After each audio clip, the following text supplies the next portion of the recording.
Welcome to the latest article from Clive. God inspires, so I carefully write them down to share them with you. Remember that attitudes are contagious. Our article is entitled Not Covered. Saw an interview and it was inspired by this thought, so here we will share. Not covered. This concept is prompted by the Nürburgring Nordschleife racetrack in the Eifel Mountains range west of Germany, and it's quite near the Belgian border. The racetrack has been operating for over 100 years. It is 12.9 miles or 20.8 kilometers long, winding and twisting through the forests over 150 turns up and down the ridges, and is so often referred to as the Green Hell. It is classified as a one-way toll road, as it is actually a public road. So you pay your fee, you drive your vehicle out onto the racetrack, and you can go as fast as you like. Anything goes, no warrants or registration is ever required. Full race trim cars are acceptable. The last racetrack record I saw was 5 minutes 19 seconds, 0.546. Well, that is until someone does it faster or can somehow, somebody may even break that mythical 5-minute barrier. But remember, as you turn onto the track, all insurances vanish. You are not covered.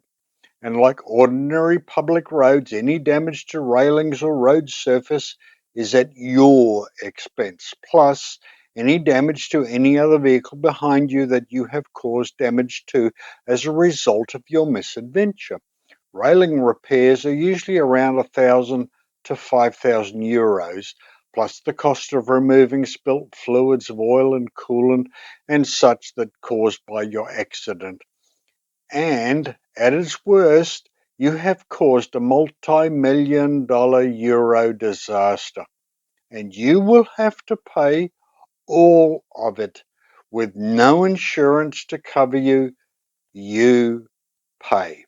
Or the courts will start to sell off your vehicles and houses, lands, to even gain access to your future earnings to settle this outstanding debt. Sabine Schmidt, who sadly passed away from cancer March 21, 2021 at the age of 51, was known as the Queen of Nürburgring, as she had successfully lapped the track thousands of times. BMW used to loan her prototype experimental vehicles for her to blast around the track, and she even had ring taxis.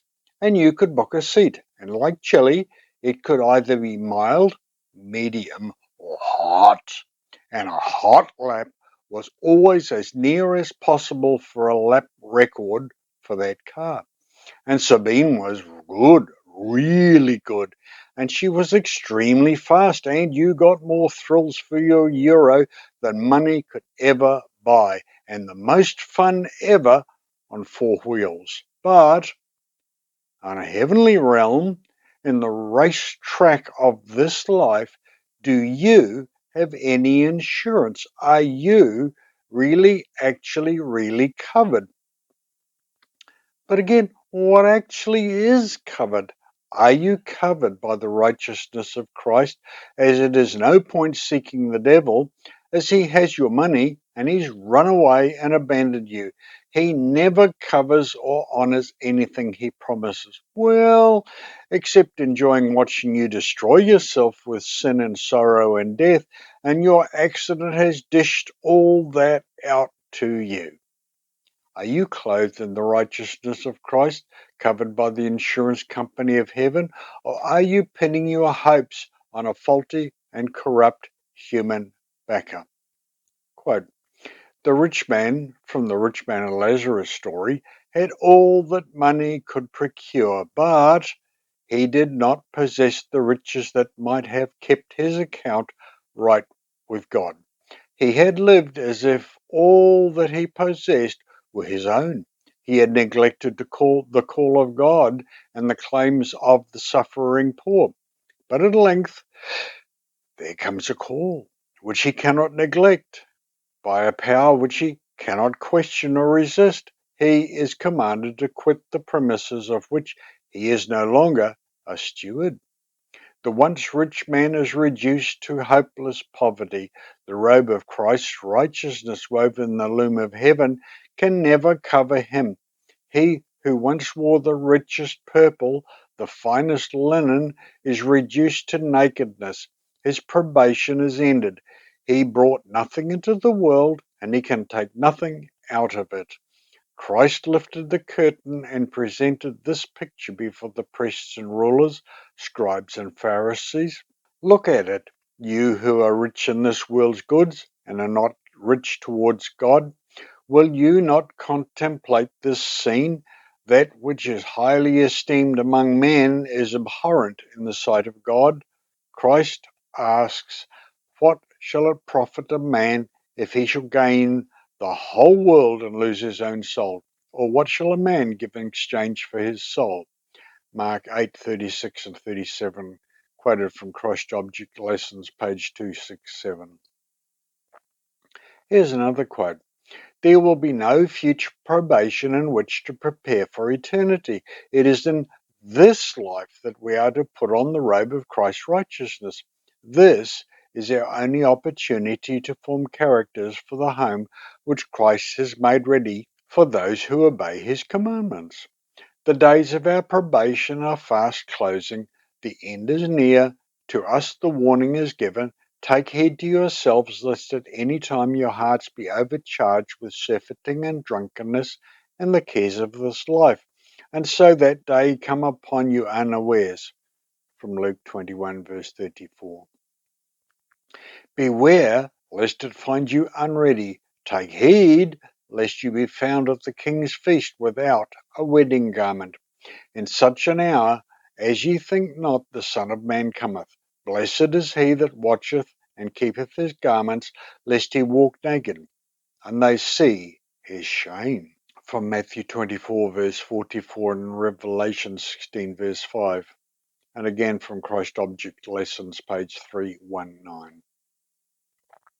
The robe of Christ's righteousness, do you proudly wear it? Or have you made a wreck of your life, come up short of the glory of God, clothed yourself in your fig leaves? Are you even ashamed of your own nakedness? Revelation 3:18 says, I counsel thee to buy of me gold tried in the fire, that thou mayest be rich, and white raiment, that thou mayest be clothed, and that the shame of thy nakedness do not appear, and anoint thine eyes with thyself, that thou mayest see. Naked, uncovered, actually not covered. Clothed in the wedding garment? Matthew 22:11 to 14. And when the king came in to see the guests, he saw there a man which had not on a wedding garment, and he said unto him, Friend, how comest thou in hither not having a wedding garment? And he was speechless. Then said the king to the servants, Bind him hand and foot, take him away, cast him into the outer darkness. There shall be weeping and gnashing of teeth, for many are called, but few are chosen. This man was not covered. What he had was of no value. He had paid the price. He was just scrap value, thrown out with the trash. Are you of value, covered, assured, and insured? Are you really covered, or are you even not covered at all? It's been so nice to share this article with you, and we look forward to meeting again. Thank you for these precious moments of your time, and thank you for watching. Thank you for sharing this with friends and family. Say, are you covered or uncovered? Are you really? Till we meet again, please stay safe.